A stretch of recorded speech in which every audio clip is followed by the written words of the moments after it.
So today I'm going to talk about using chains. I'm going to actually use chains on some dynamic overhead, dynamic effort overhead pressing today, light and explosive. But I do see a lot of people using chains improperly. So I'm going to just break this down relatively quickly.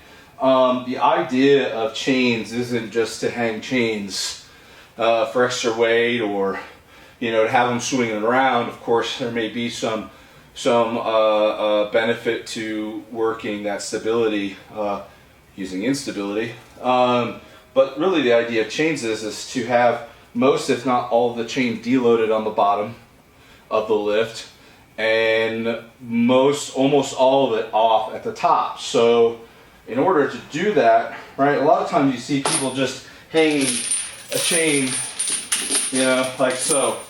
Well, that doesn't really benefit you very much because the dynamic change of weight is not significant at all, almost non-existent in fact. So what we do here is these are cut, I believe, I think they're cut at 5.5 feet, maybe 6 foot lengths, and they're actually folded in half. So that, as you can see, and then a smaller chain here, which is not a significant addition of weight.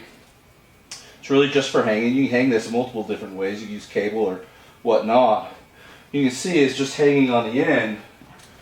And again here, the idea is at the rack position, I want most of the weight off, not all of it maybe. And then at the top, as you'll see as I press, we want most of the chain out. And so these are 25 pounds a piece. So I'm going to have mostly nothing at the bottom, an additional 50 pounds roughly at the top. So you can see here that at the top I just had a link or two on the ground. And again, this is another accommodating resistance movement, something I like to do once a week when I'm not feeling explosive enough. I feel like it really forces me to develop more leg drive and explosive power into the bar. But